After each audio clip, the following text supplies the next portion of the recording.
अस्सलाम वालेकुम नाजरीन, वेलकम टू द शो बिस्टॉक। मैं हूं आपकी मेज़बान Natasha Haseeb. Yet another day हम देख रहे हैं मार्केट के अंदर lacklustre behaviour volumes wise देखा जा रहा है, लेकिन एक गुड न्यूज़ ये है कि आज की मार्केट में एक पॉजिटिविटी देखी गई है। मार्केट के अंदर बुलिश सेंटिमेंट्स प्रिवेल हुए हैं। फाइनेंस मिनिस्टर शौकत तरीन के स्टेटमेंट के बाद जब इन्वेस्टर्स के सेंटिमेंट्स काफ़ी हद तक पॉजिटिव डायरेक्शन में गए, उन्होंने कहा कि अब जबकि काफ़ी हद तक इकोनॉमिक ग्रोथ का टाइम है और यहाँ पे इकोनॉमिक ग्रोथ को ज़्यादा तरजीह दी जाएगी। स्टेबिलिटी जो थी वो हो चुकी है और अब फाइनली ग्रोथ की तरफ जा रहे हैं। तो ये सेंटिमेंट्स जब प्रिवेल हुए तो इन्वेस्टर्स ने मार्केट के अंदर पार्टिसिपेट किया। लैकलस्टर बिहेवियर होने के बावजूद एक अच्छी पोजीशन मार्केट के अंदर देखी गई है और 400 अबव पॉइंट्स का इजाफा आज की मार्केट में स्पेसिफिकली देखा गया है। फर्स्ट सेगमेंट की तरफ चलते हैं।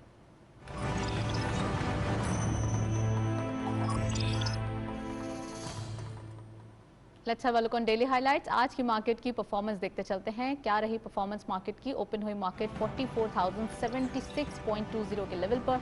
हायर साइड टू मार्केट गई 44,620.41। हम देख सकते थे इन्वेस्टर्स पॉइंट ऑफ व्यू के काफी हद तक सेंटिमेंट्स अच्छे दिखाई दे रहे थे इंट्राडे हाई के अंदर। Lower was same as the opening 44,076.20 and finally closure 44,563.59, यानी कि वेल अबव 44,500 साइकोलॉजिकल बैरियर।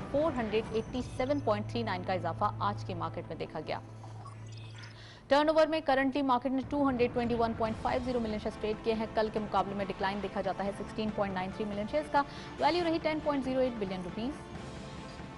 और वॉल्यूम लीडर्स में all scripping in green territory. Unity Food इस लिस्ट को लीड कर रहे हैं 2.40 के इजाफे के साथ। 34.46 पे क्लोजर। 33.87 मिलियन शेयर्स ट्रेड किए गए। टेलीकार्ड सेकंड स्कोर पे 1 रुपये का इजाफा। 14.75 पे क्लोजर रहा। 26.28 million shares traded. And lastly Ghani global holdings limited 2.16 का इजाफा। 38.14 पे क्लोजर। 23.57 का कारोबार रहा। ये था वॉल्यूम लीडर्स और मार्केट की करंट परफॉर्मेंस। हम ये देख रहे हैं कि वॉल्यूम्स वाइज भी पार्टिसिपेशन कम है, लेकिन जो स्क्रिप्ट्स हैं उनमें पार्टिसिपेशन अच्छी दिखाई दे रही है। नेक्स्ट सेगमेंट की तरफ चलते हैं।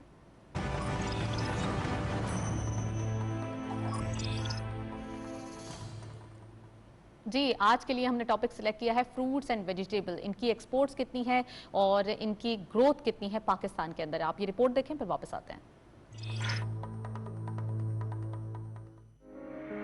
अल्लाह ताला ने पाकिस्तान को ज़ख़ीर और दुनिया की बेहतरीन नहरी और आपाशी निज़ाम और मेहनती और जफाकश अफरादी क़ुव्वत से नवाजा है। पाकिस्तान जो कि गंदम, कपास और दूसरी ज़रूरी अजनास के अलावा सब्जी और फल की काश्त में पूरी दुनिया में नुमायां हैसियत रखता है। अक़वाम मुत्तहिदा के ज़ेली इदारे फूड एंड एग्रीकल्चर ऑर्गेनाइजेशन की आलमी दर्जा बंदी के मुताबिक पाकिस्तान का शुमार फल और सब्जियां पैदा करने वाले सफ़े अव्वल के मुमालिक में होता है। यहाँ ये बात काबिल जिक्र है कि मजमूई तौर पर ज़राअत की अहमियत और अफादियत बढ़ रही है। नई नई टेक्नोलॉजी और मशीनरी दुनिया भर में मुतारिफ हो रही है। ज़राअत को जदीद और मुनाफे बख्श बनाने के लिए हुकूमती और निजी सतह पर ज्यादा से ज्यादा सहूलियात, छूट, मराहत और अहमियत दी जा रही है।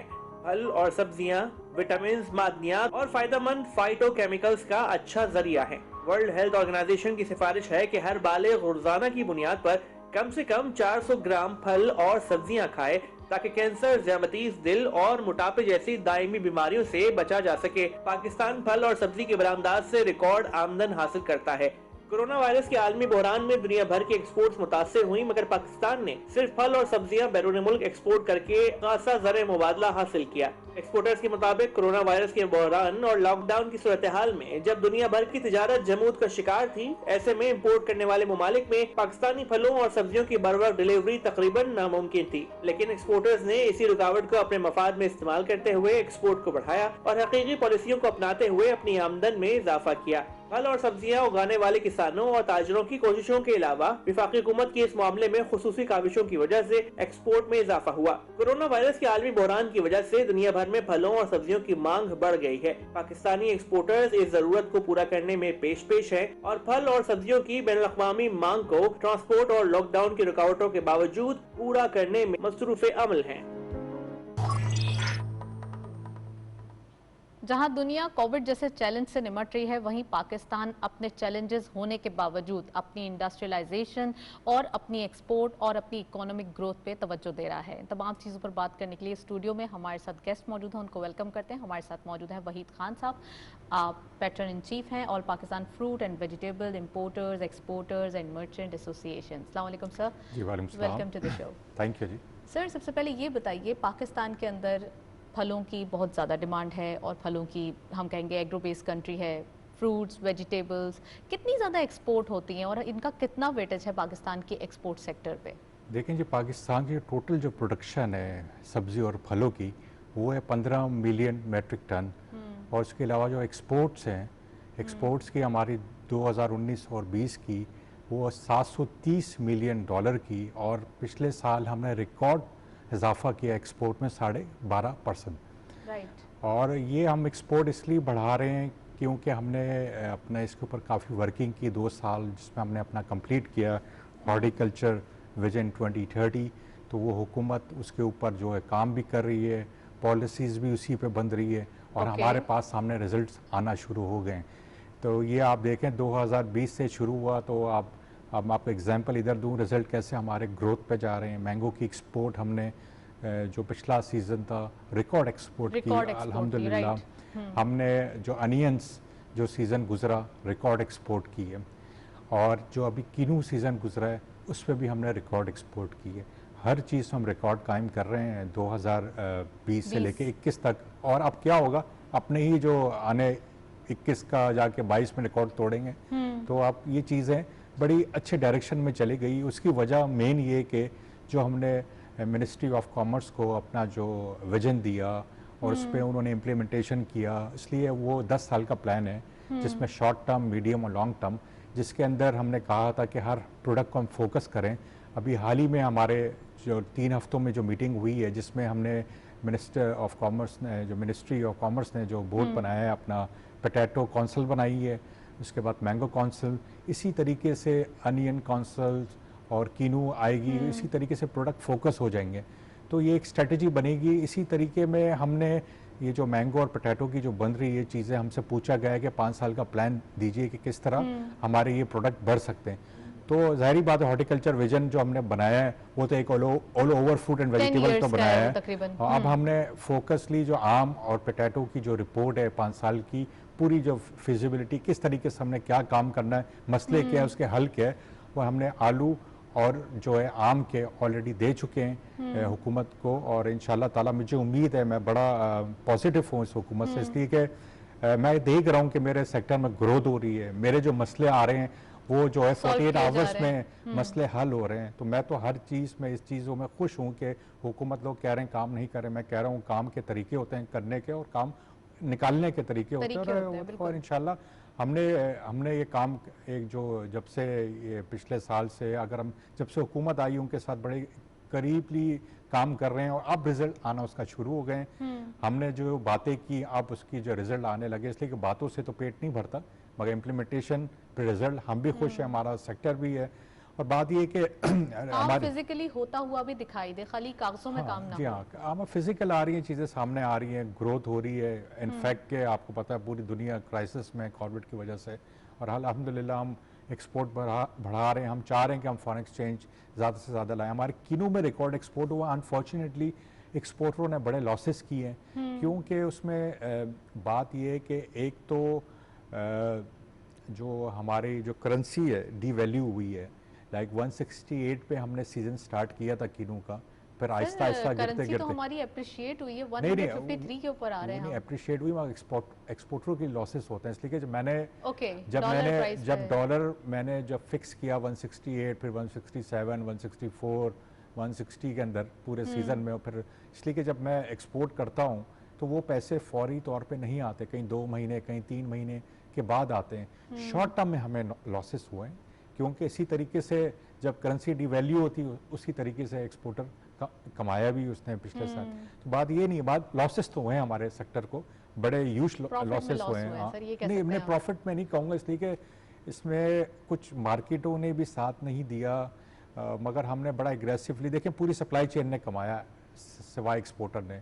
ग्रोवर ने भी कमाया, शिपिंग लाइन, जितने भी लोग हैं, हमें ये नहीं कि Right. उन्होंने कमाया, हमें कोई अच्छी बात है कि कमाएंगे तो अगली बार अपनी फसलों में वो और पैसा लगाएंगे, अच्छा प्रोडक्ट आएगा। मगर बात है कि हमारे साथ ज़रा सा 2-3 चीज़ें कि मैं आपको बताया, करेंसी का मसला हुआ, दूसरा शिपिंग लाइन के फ्रेट 100 से 200% इंक्रीज हो गए थे। तो बिल्कुल। ये बहुत बड़े बहुत झटके लगे alarming हमें। थी। हाँ, तो वो अलार्मिंग थी ना। देखें, अच्छा ये दूसरा, तीसरा जो शिपिंग लाइन का जो ट्रांजिट टाइम है वो ज़्यादा बढ़ गया, डिले हो डिले गया। हो गया। अच्छा देखें, ये पेरिशेबल है, हाईली पेरिशेबल है, कोई बिल्कुल, कपड़ा तो बिल्कुल। है नहीं कि मैं इसको 2 महीने हो जाएगा, कुछ नहीं होगा, जो डाला वही निकलेगा। हमें तो ये टाइमली डिलीवर अब करना है। टाइमली नहीं हुआ, अब उसके क्वालिटी इश्यूज बन गए। अब वो भी इम्पैक्ट किसके ऊपर आएगा? एक्सपोर्टर्स के ऊपर आएगा। तो यही बातें हैं कि हमारी जो ट्रांजिट, रशिया सबसे बड़ी मार्केट है कीनू की, जो 90,000 टन से ज़्यादा हम एक्सपोर्ट करते हैं। बिल्कुल। जो ट्रांजिट टाइम हमारा 25 से 30 दिन होता था, वो 45, 50, 60 दिनों में पहुंचा है। इश्यूज आ गए होंगे जिस तरह फिलीपीन है, इंडोनेशिया है, और जो मुल्क हैं हम जिनमें हम एक्सपोर्ट कर रहे हैं, जहाँ में 15 दिन के ट्रांजिट है, वहाँ महीने महीने में पहुंच रहे हैं। तो ये क्या हुआ? क्वालिटी इशू मार्केट के Because of एकदम से। COVID. अच्छा क्या हुआ, एकदम से कुछ वेसल लेट होते हैं, कुछ टाइम पे पहुंचते हैं।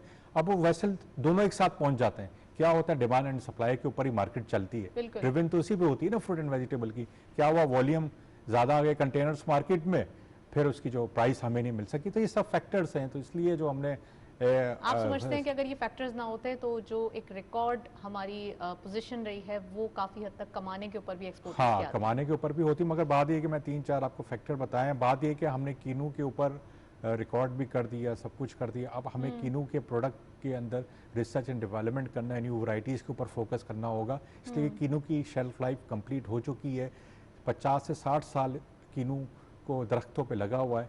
दुनिया में क्या होता है, जो 25 साल के बाद वैरायटी चेंज होती है, तो यहाँ 60 साल हो गए, वैरायटी नहीं चेंज हुई। हमें वैरायटी पे फोकस करना पड़ेगा, नहीं जिसमें सीड ना हो, न्यू वैरायटीज़ पे करें, और न्यू एरिया पे भी करना पड़ेगा हमें। मेरा ये क्वेश्चन है कि पाकिस्तान के अंदर कौन सी प्रोडक्शन वेजिटेबल की और फ्रूट की ज़्यादा होती है जिससे हम ज़्यादा कमा सकते हैं? देखें, 4 आइटम है जो बल्क, 5 आइटम है जो बल्क में एक्सपोर्ट होते हैं। एक तो आपका कीनू है, मैंगो है और डेट्स हैं, ये बल्क में एक्सपोर्ट होती है। अब वेजिटेबल्स की हम बात करते हैं, पोटैटो और अनियंस है। ये 5 प्रोडक्ट है पाकिस्तान के। अब हमें क्या करना है, हम क्या, जो हमने विजन में क्या बोला, हमने अपनी फ्रूट और वेजिटेबल की बास्केट बढ़ानी है। बास्केट जब बढ़ेगी तो हमारी एक्सपोर्ट वॉल्यूम्स खुद बढ़ेंगे। स्मार्ट बास्केट नहीं बढ़ानी कि ऑलिव्स लगाए जाएं या कुछ ऐसी प्रोडक्ट्स लगाए जाएं जो कि वैसे भी पाकिस्तान इंपोर्ट करता है? देखिए, हम वो प्रोडक्ट की बात कर रहे हैं। हमारा फोकस जो हॉर्टिकल्चर विजन है लॉन्ग टर्म, वो है ही रिसर्च एंड डेवलपमेंट। हम करें, न्यू वैरायटीज़ लगाएं, न्यू प्रोडक्ट लगाएं, और न्यू टेक्नोलॉजी से हम आए, और जो ट्रेडिशनली हम चल रहे हैं उससे हम निकलें बाहर। क्योंकि ग्लोबल वार्मिंग, क्लाइमेट चेंज जो हो रहा है, हमें वैसे ही इतना बड़ा जो है थ्रेड, वाटर स्ट्रेस है हमारे यहाँ, पानी की आने वाले दिनों में बहुत बड़ी कमी होनी है। तो हमें सब अपनी जो है ना, अपने आप को एडवांस टेक्नोलॉजी पे आना पड़ेगा, हमें आईटी सोल्यूशन पे जाना पड़ेगा। जिस तरीके से हम अभी काम कर रहे हैं, अगर इस तरह रहेंगे, आई एम सॉरी टू से, पाकिस्तान बहुत बड़े फ्रूट क्राइसिस में आ जाएगा। मैं फ्रूट एंड वेजिटेबल की नहीं बात कर रहा, मैं हर चीज़ की बात कर रहा हूँ जो लिंक करता है एग्रीकल्चर के अंदर। और जो बेसिक क्रॉप्स थी उनका भी काफी हद तक हम कहेंगे उनकी प्रोडक्शन भी बहुत देखे ना, वीट के इश्यूज आ गए आपके पास। ये चीज़ है ना, क्योंकि आपके सीड्स के ऊपर आपने न्यू वैरायटीज़ के सीड्स देने हैं। अब मैं पोटैटो के सीड्स इंपोर्ट कर रहा हूँ हॉलैंड से, सालाना 5 से लेकर 8। क्या डिफरेंस होता है यहाँ के पोटैटो और हॉलैंड के पोटैटोज में? हम लोग, हमारे पास वैरायटी नहीं है, पाकिस्तान में किसी ने वो की नहीं है, वैरायटी नहीं है, सीड ही नहीं है, पाकिस्तान जो ग्रो ही नहीं करता सीड, तो हमें इंपोर्ट करना पड़ता है। तो हमने ये हुकूमत को बोला कि शॉर्ट टर्म पे तो आप जो है ना चाइना से भी बात करें, चाइना से ये बात करें कि सीड इंपोर्ट करें वहाँ से, और उनसे ये बात करें कि ये इंपोर्ट के बाद, इसलिए इंपोर्ट बहुत बड़ा है चाइना, इंपोर्ट कंट्री भी बहुत बड़ी है, प्रोड्यूसर भी बहुत बड़ा है पोटैटो का, मगर इंपोर्ट भी करता है। हम इस शर्त पे उनसे सीड लें और यहाँ पाकिस्तान में लगाएं कि उनको ही हम एक्सपोर्ट कर दें। इसी तरीके से हमने हुकूमत को कहा है कि हम हॉलैंड से एक्सपोर्ट कर रहे हैं सीड, तो हमें यूरोपियन यूनियन में परमिशन मिले वहाँ एक्सपोर्ट होने की भी। तो ये भी हम हुकूमत से बात कर रहे हैं। अब आप सीड हम इंपोर्ट कर रहे हैं या लगा रहे हैं, तो आप वो पोटैटो की सूरत में आ रहा है, एक सीड ना 2-3 बार इस्तेमाल होता है। अच्छा जी हाँ, तो वो क्या होता है कि उसी के जो छोटा जो आलू होता है ना, वो एक्चुअली सीड ही होता है, उसको वापस लगाया जाता है, फिर पोटैटो आता है, उसके अंदर छोटे से लेके बड़े साइज तक, लाइक 30 ग्राम, 40 ग्राम, 50 ग्राम, 80 ग्राम तक पोटैटो चले जाता है। तो इसी तरीके से हमने कहा कि हमें यूरोपियन यूनियन की जो मार्केट है उससे एक्सेस मिले हमें, तो इसी तरह आपकी एक्सपोर्ट बढ़ेगी। तो बात ये कि हमारा जो DPP department of plant production है, जो नेशनल फूड सिक्योरिटी के अम्ब्रेला में आता है, वो जो है, और हमारी जो एम्बेसी जो बैठी है ब्रसेल के अंदर, यूरोपियन यूनियन का जो वहाँ सेक्टर है, वो वहाँ से हम ये बातचीत शुरू करें कि हम किस तरीके से यूरोपियन यूनियन में जाएंगे, इसलिए कि यूरोप के अंदर काफ़ी आलू की खपत हो सकती है हमारे। राइट सर, यूरोपीय यूनियन का आपने जिक्र किया है, तो आपने एक रिसेंटली न्यूज़ सुनी होगी GSP स्टेटस की, GSP प्लस स्टेटस की पाकिस्तान के हवाले से। यूरोपियन पार्लियामेंट में वो रिव्यू हो रहा है, उसको कैसे देख रहे हैं आप और इस न्यूज़ का इम्पैक्ट क्या आएगा? देखें जी, डेफिनेटली अगर खुदा ना खास्ता स्टेटस जाता है तो हमारी बिलियंस डॉलर की एक्सपोर्ट है। मैं पूरे पाकिस्तान की बात करता हूँ, जिसमें टेक्सटाइल नंबर 1 है, तो काफ़ी बड़ी हद होगी। अभी हम जा रहे हैं, इकॉनमी अपनी एक्सपोर्ट की ऊपर की तरफ जा रहे हैं, एक्सपोर्ट भी बढ़ रही, हर महीने हम देख रहे हैं स्टैटिस्टिक्स। जो अप्रैल का महीना था, हाइस 2011 में एक्सपोर्ट हुई थी, उसके बाद 2021 में तो एक बहुत बड़ा एक अच्छा हमारे टेक्सटाइल की बात करें, टेक्सटाइल हो गई है, जिसकी देखें ना, आपके टेक्सटाइल के अलावा आपके स्पोर्ट्स गुड्स भी जाते हैं, लेदर भी जाता है, हमारे फ्रूट एंड वेजिटेबल भी जाता है, वैल्यू एडेड प्रोडक्ट भी जाता है यूरोपियन यूनियन में। सब पे इम्पैक्ट पड़ेगा, डेफिनेटली पड़ेगा। हमें सोचना चाहिए कि हम क्या कर रहे हैं, अपने मुल्क को कहाँ घिसड़ दे रहे हैं, कहाँ धक्का दे रहे हैं, अपने मुल्क को क्या कर रहे हैं हम। हमें से हल कर लिया जाए। हम अपने खुद ही दुश्मन हैं, हमें बाहर का क्या आके कुछ करेगा। तो हमें सब एक जगह खड़े होना चाहिए ऐसा पाकिस्तानी, और मुल्क की जो इंटरेस्ट के ऊपर, उस पर हमें काम करना चाहिए। बिल्कुल सर, अब बात कर लेते हैं स्मार्ट प्रोडक्शन की। इनोवेशन आपने कहा कमी है, 60 साल से जो हमारा तरीकाकार है, वही तरीकाकार से हम जो है अभी भी आगे बढ़ रहे हैं। आप क्या समझते हैं सबसे पहले जो जहाँ पे तरक्की होनी चाहिए या जहाँ पे काम होना चाहिए, वो कौन सा एरिया होगा? देखें, सीट पे ही काम होना चाहिए? देखें, सीट पे होगा, IT सॉल्यूशंस पे होगा, और मशीनों के ऊपर। देखें ना, ये चीज़ें अब पाकिस्तान में माशाल्लाह अगर आप देखें, IT की बहुत ग्रोथ हो रही है, एक्सपोर्ट की भी हो रही है, बड़ा टैलेंट है पाकिस्तान के अंदर। अब हम लोग जो करने लगे हैं, अब हम लोग यूनिवर्सिटी से मिल के, हमारा फोकस एग्रीकल्चर यूनिवर्सिटी से होगा, IT यूनिवर्सिटीज़ में होगा, NED जिस तरह अपना जो इंजीनियरिंग साइट पे हो, और जिस तरह IB है उनकी, हम सबको लेके इनके साथ बातचीत शुरू, हम काफ़ी लोगों के साथ तो हमने कर भी दी है, MOU भी कर ली है।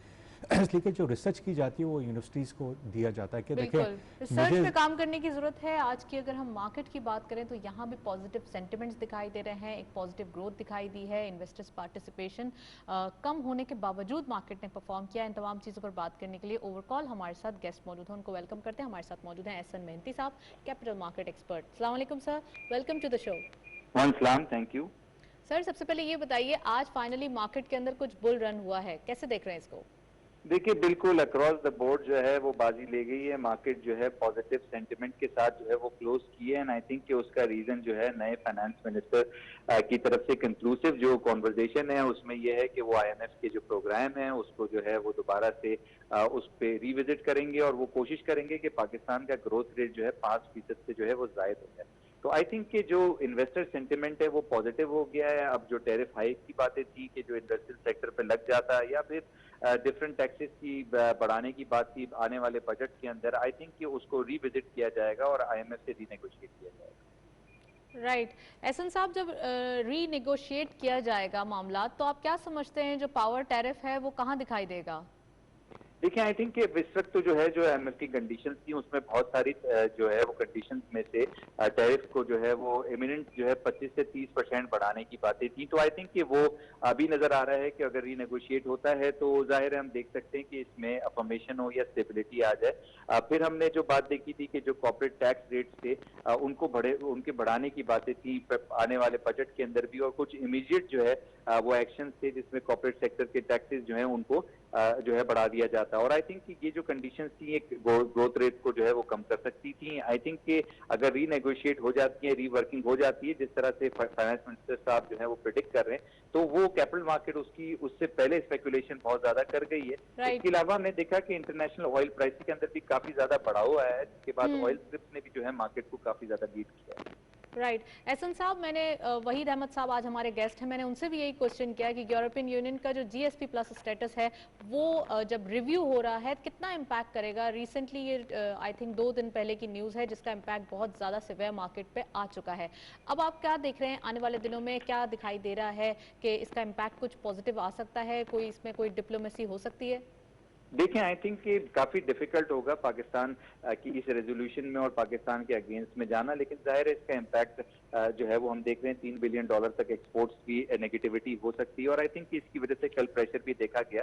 बट जाहिर है पाकिस्तान की साइड से भी जो है जो रेजोल्यूशन के अगेंस्ट में बातें हैं और जो पाकिस्तान की अफर्मेशन होगी यूरोपियन यूनियन को कि किस तरह से उसने इस क्राइसिस को डील किया, आई बिलीव कि उसको हम डिस्काउंट नहीं कर सकते, और इसी वजह से मार्केट में आज पॉजिटिविटी दिखाई है। अक्रॉस द बोर्ड तेजी इसी वजह से देखी गई है कि पाकिस्तान के जो एक्सपोर्ट नंबर्स हैं वो फर्स्ट टाइम जो है वो हमने देखा है कि वो एक $2 बिलियन पर मंथ को जो है वो एक्सीड किए हैं, और आई थिंक ये 10-11 महीने तक होता चला गया है। अब देख रहे हैं कि एक्सपोर्ट भी बढ़ रही हैं, और इसके अलावा कंपनीज की जो प्रॉफिटेबिलिटी है वो भी 80 से 90% जो है इस क्वार्टर में हमने देखा है कि वो बढ़ गई है। तो आई थिंक कि बहुत सारी ऐसी चीजें हैं जो मार्केट को जो है जो अच्छा डेटा हमें नजर आ रहा है ऑटो सेल्स में या सीमेंट सेल्स के अंदर या फिर कंस्ट्रक्शन के अंदर जो पैकेज दिया गया है कोविड पेंडेमिक में, आई थिंक कि इन सारी चीजों का इम्पैक्ट जो है वो पॉजिटिव देखा जा रहा है, और कैपिटल मार्केट काफी जो है वो इस वक्त बुलिश स्टांस के अंदर जो है वो चल रही है।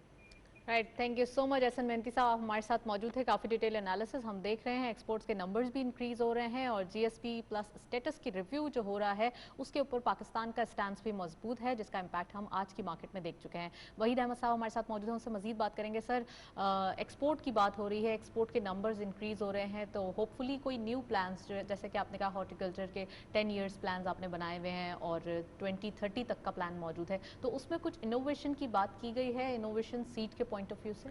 देखिए, यहाँ इसमें हमने शॉर्ट मीडियम लॉन्ग टर्म बनाया है, इसलिए कि बात ये कि हमें ज़रूरत क्या है मॉडर्न टेक्नोलॉजी की, हमें न्यू सीड्स न्यू वैरायटीज़ चाहिए। देखें, किसी चीज़ पे सीड्स की ज़रूरत है, हमारे बनाना टिश्यू कल्चर्स की हमें इंशाल्लाह वो भी हम समझते हैं कि 2021-22 के अंदर वो वैरायटी हम हो भी रही है प्रोड्यूस यहाँ पे जो इंटरनेशनली लोग प्रोड्यूस कर रहे हैं, इसलिए कि जो बनाना के अंदर जो दुनिया में आगे इक्वाडोर है, साउथ अमेरिका और आपका फिलीपीन है, ये जो प्रोड्यूस कंट्री है। देखें, बनाना ऐसा प्रोडक्ट है, एक तो 18 महीने में वो प्रोड्यूस हो जाता है, और वो प्रोडक्ट ऐसा है कि अगर मैं समझता हूँ अगर पाकिस्तान पूरे सिंध के अंदर इनकलाब आ सकता है पूरे सेक्टर के अंदर, क्योंकि ये आसानी से अगर हम काम करना शुरू तो हो के इंशाल्लाह मुझे उम्मीद है 2023 या 24 तक हम फुल फ्लैश काम करेंगे बनाना पे।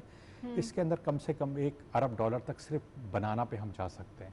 अच्छा, बनाना ऐसी प्रोडक्ट है कि मिडिल ईस्ट के अंदर प्रोड्यूस नहीं होता, वो आता है फिलीपीन से, वो आता है इंडिया से, वो आता है अपना साउथ अमेरिका से।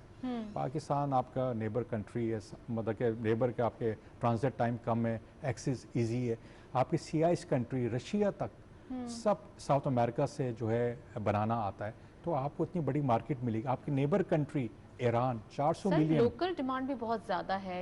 अब रमज़ान सीज़न दिखाई दे रहा है, एक ये क्वेश्चन भी है मेरा जो हमेशा दिखाई देता है, रमज़ान सीज़न के आते ही फ्रूट्स एंड वेजिटेबल्स, ज़्यादातर फ्रूट्स जो कि एक डिमांड भी होती है, उसके प्राइस बहुत हाई हो जाते हैं, तो प्राइस कंट्रोल करना ये भी आपके जो है वो सेक्टर के अंदर एक प्रॉब्लम देखी गई है। प्लीज़ देखें, इसको भी ये जरा तो मैं तो 8-10 सालों से यही बात देखता हूँ, जब रमज़ान आता है तो इसी पे हम बात करना सिर्फ एक शुरू। महीने के लिए प्राइस क्यों अप कर दी नहीं, जाती ये है? महीने में प्राइस नहीं होती, इसको ज़रा समझना हमें चाहिए।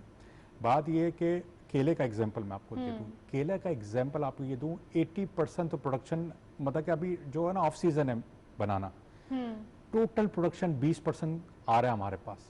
देखें, जो मंडी जिस तरह पूरे पाकिस्तान की होती है डिमांड एंड सप्लाई के ऊपर, केला ही कम आ रहा है, इसलिए उसकी प्राइस से इंक्रीज़ की चलेगी। अगर यही रमज़ान हमारा जून जुलाई में था तो केले की इतनी ऊपर प्राइसें नहीं गई थी। अब मैं आपको ये भी समझाऊं कि कराची मंडी का एग्जांपल मैं आपको दूं, तरबूज आपका 15 रुपए से लेके 25 रुपए किलो बिक रहा है। अब रिटेल ने 50 का बिकता है, 100 का बिकता है, तो उसमें किसका कसूर है? पीछे वालों का कसूर है। आगे ऊपर कहते हैं पीछे से महंगा है। अब तो मैंने शुक्र है इस बार मैंने ये देखा है कि मीडिया ने रिपोर्टिंग इस बार बड़ी अच्छी की है कि मंडी को और रिटेल को कंपैरिजन किया कि कितना बड़ा फ़र्क है। अच्छा, बात ये कि ये आगे जो रेडी वाले बेचने वो भी गरीब ही है, ठीक है ना। मतलब कि ये एक सेक्टर ऐसा बात है कि हम फ्रूट एंड वेजिटेबल पे तो बात करते हैं हमेशा प्राइसों पे, हमें ये देखना चाहिए जहाँ पे दालें हैं, जहाँ पे शुगर है, जहाँ पे ये चीज़ें, इसको हम देखें। आज मैंने हमेशा ये नोट किया है कि 5 रमज़ान के बाद आपकी चीज़ें की प्राइस से डिक्लाइन आना शुरू हो जाती है, राइट, फ्रूट एंड वेजिटेबल। लेकिन ठीक है, लोगों का रुझान फर्स्ट वीक तो देखें ना, हर एक रश करता है, हर एक जाता है। अब आप फ्रूट एंड वेजिटेबल में क्यों रेट बढ़ जाते हैं कि हर एक चैरिटी भी कर रहा होता है रमज़ान के महीने में, तो वो चीज़ें खपत इतनी बढ़ जाती है, डिमांड बढ़ जाती है। देखिए अगर सप्लाई जितनी उससे ऊपर आ जाएगी तो रेट ऑटोमेटिकली बढ़ता। अच्छा यहाँ पे कोई होर्डिंग तो कर नहीं रहा, ऑटोमेटिकली बहुत ज्यादा शूट कर जाते हैं। देखिए होर्डिंग तो कोई कर नहीं रहा ना कि मैं कह दूं कि उसने केला स्टोर कर दिया, वो कैसे करेगा, खराब हो जाएगा ना, उसकी शेल्फ लाइफ नहीं है। अभी चीनी तो नहीं है, चावल तो नहीं है, दाल तो नहीं है जो मैं इसको स्टोर कर दूं, इसलिए इसमें ऐसा एडवांटेज नहीं है। हमने ये हमेशा कहा है कि आपको सिस्टम बनाना पड़ेगा, सिस्टम के अंदर आपको चलना पड़ेगा। जो मार्केट की जो प्राइस है जो होल सेल में हो रही है, अगर रिटेल हो रही है, डिपेंड जो रेडी में बेच रहा है उसका क्या आना चाहिए, जो एक दुकान खोल के हाइजीन करके एक रेंट दे रहा है इतना ज़्यादा, उसका मैकेनिज्म भी एक अलग होना चाहिए। अगर आप दोनों को एक रखेंगे तो ये अभी जो हमारे कराची जो कमिश्नर हैं उनका काम है कि ये रेट को देखें, मंडी में क्या बिक रहा है क्या नहीं हो रहा। अगर आप 11 महीने काम नहीं कर सकते, कम से कम 1 महीने तो काम कर लें, रमज़ान के अंदर दुआएं भी मिलेगी लोगों की, मगर आपके पास सिस्टम नहीं। देखें हमारे यहाँ हमेशा हर जगह मैं एक कोट करता हूँ बात, हमारे यहाँ शख्सियत आती है, काम कर जाती है, फिर शख्सियत याद रहती है, ठीक है जी। सिस्टम कोई डेवलप नहीं करता, ये हमारे यहाँ सबसे बड़ा बुरहान है इस मुल्क के अंदर। अगर मैं एग्जांपल दूं, हर मुल्क क्या दे दूं, अगर मैं यूके का दे दूं, इंडिया का दे दूं, या मैं आपको यूएई का दे दूं, कभी आप नाम नहीं सुनेंगे। वहाँ ऐसे काम होते हैं, सिस्टम डेवलप हो गए हैं। अच्छा सर, हमारे मुल्क में फूड सेक्टर बहुत ज़्यादा स्पेस ऑक्यूपाई करता है। अगर हम 100% सेक्टर्स की बात करें तो 50% या 52% वेटेज फूड सेक्टर का होता है, और यही वजह है कि इन्फ्लेशन का इम्पैक्ट फूड सेक्टर की वजह से बढ़ जाता है, जो कि अब अलग है, वो एक अलग डिबेट है। लेकिन अगर हम बात करें फूड सेक्टर की, तो 52% फूड सेक्टर ने ऑक्यूपाई किया हुआ है, उसके बावजूद इस सेक्टर पर तवज्जो नहीं दी जाती। देखिए ना, बात ये कि असल में बात ये कि करेंसी जब आपकी डिवैल्यू होती है उससे आपकी इन्फ्लेशन बढ़ता है, क्योंकि फूड आइटम तो मोस्टली आप इंपोर्ट कर रहे हैं इसलिए। मगर मैं ये देख रहा हूँ, देखिए ना, ये अनफॉर्चुनेटली यही है ना जी, आपके पास आप वीट तो इंपोर्ट कर रहे हैं, आप शुगर इंपोर्ट कर रहे हैं, तो बात बताऊं क्या है। बात ये कि हमने आज तक, मैं 20 सालों के अंदर कहूँगा, 20 सालों की 15 से 20 साल की बात करूँगा, हमने इग्नोर किया एग्रीकल्चर को, हमने इस सेक्टर के अंदर तवज्जो ही नहीं दी। मैं जब पार्लियामेंट में जो हमारी कमेटी है वहाँ पे स्पेशल एग्रीकल्चर प्रोडक्ट की, वहाँ पे काफ़ी पार्लियामेंट्री, मैंने एक सवाल किया कि 80% का तो ताल्लुक है ग्रोइंग एरिया से, मगर तरक्की क्यों नहीं हुई, किसी ने मुझे जवाब नहीं दिया। तरक्की क्यों नहीं हुई? इसलिए कि जब लोग ही पार्लियामेंट के अंदर बैठे हुए हैं जहाँ पे पॉलिसी ड्राइव होती है, अगर वही इंटरेस्ट नहीं लेंगे तो ये क्या नहीं होगा। मैं आपको मैं जो आज फूड सिक्योरिटी की बात कर रहा हूँ, मैं 6-7 सालों से बात कर रहा हूँ। आज के नहीं लोग कहते हैं ये क्या बात कर रहे हैं, ग्लोबल वार्मिंग, वाटर स्ट्रेस, ये क्या होता है। अब आपके सामने नज़र आना शुरू हो गया। तो बात ये कि अगर आपने इसके ऊपर नहीं करेंगे तो आगे जाके बड़े अच्छा तवज्जो क्या देनी है। शुगर आपका जो है केन, उसकी न्यू वैरायटीज़ लेके आए। वीट जो है, हमारे पास कॉस्ट ऑफ प्रोडक्शन बहुत ज़्यादा है, अब कॉस्ट ऑफ प्रोडक्शन को हमने कम करनी है। मिसाल है, मैं आपको एग्जाम्पल दूँ, मैं आम का एग्जाम्पल देता हूँ आपको। हम 1 एकड़ के अंदर 3 से लेके 6 टन जो है आम लेते हैं। अब दुनिया 13 से 23 टन ले रही है। इस तरह प्याज में भी ज़्यादा है, आलू में भी ज़्यादा। कंपेयर करूँगा मैं, हर प्रोडक्ट में हम पीछे हैं दुनिया से। देखें, जब मैं एक्सपोर्ट करता हूँ ना, तो मेरा कंपटीशन दुनिया के साथ है। मेरे चैलेंजेस है कि मेरा प्रोडक्ट जब एक्सपोर्ट होगा, जब मुझे उसकी प्राइस कम मिलेगी। अब प्राइस कब कम मिलेगी? अब अगर हम ग्रोअर से प्राइस कम कराएंगे जी, मार दिया ग्रोअर को, ये बात नहीं है। हम कहते हैं जो प्रोविंस हुकूमत 18 अमेंडमेंट के बाद रिस्पॉन्सिबिलिटी है, किसान पे तवज्जो दे, उनको बताएं कि न्यू टेक्नोलॉजी डिप एरीगेशन पे हमें जाना पड़ेगा। फ्लड सिस्टम को बंद करें आप। अगर आपने फ्लड सिस्टम पानी का नहीं बंद करेंगे, इस पे 2 लॉसेस है। सर, आपने सिंध की बात की है ना, तो मैं चाहूंगी प्रोविंशियल गवर्नमेंट की बात हो रही है तो सिंध की बात करें, और ये भी बताएं कि बनानास की आपने बात की है कि वो एक इनोवेशन ला सकता है और वो तहलका मचा सकता है खाली सिंध में अगर हो जाए, तो उसके ऊपर काम कब से हो रहा है? देखें, हमने तो अभी फेडरल से बात की है कि ये काम करना है हमने। अब क्या है कि अभी हम सिंध हुकूमत से भी बात कर रहे हैं कि अब केले की क्या एक्शन प्लान होना चाहिए और हमने किस तरह से एक्सपोर्ट को बढ़ाना है। देखें क्या होगा जब केला प्रोड्यूस होगा इस रीजन में, तो क्या होगा, फैक्ट्रीज लगेगी, फैक्ट्री प्रोसेसिंग यूनिट लगेंगे और लाखों लोगों को रोज़गार मिलेगा। तो यही हमने एक ट्रेंड सेट करना है। हमने किनू में सेट किया था, जब 90s के अंदर 4-5 फैक्ट्रियां थी, आज 300 से ऊपर फैक्ट्रियां हो गई। आज सेक्टर कीनू का $235 मिलियन की एक्सपोर्ट हो रही है। अगर मैं इसको देखूं तो ये 150 बिलियन का सेक्टर बन गया आज कीनू इंडस्ट्री। इसी तरीके से हम केले को भी बनाना चाहते हैं, तो काफी ज्यादा इस पे काम किया जा सकता है। नेक्स्ट सेगमेंट की तरफ चलते हैं।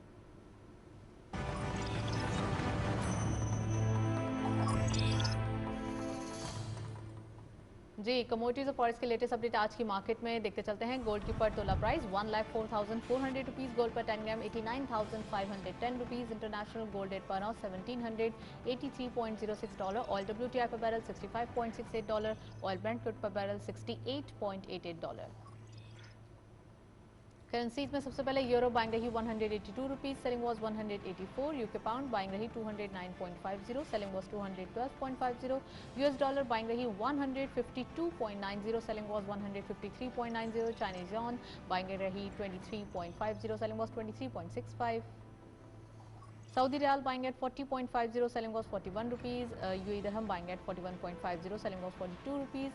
Kuwaiti Dinar buying rahi 481.50, selling was 484 rupees. And lastly, Omani Riyal buying rahi 392.50, selling was 394.50. ये था फॉरेक्स और कमोडिटीज़ का लेटेस्ट अपडेट। हम देख रहे हैं ऑयल प्राइसेस में इंक्रीज दिखाई दे रहा है, और इसके साथ साथ अगर हम बात करें डॉलर की और रुपी की, रुपी अप्रिशिएट हो रहा है आज के दिन में कुछ पैसा।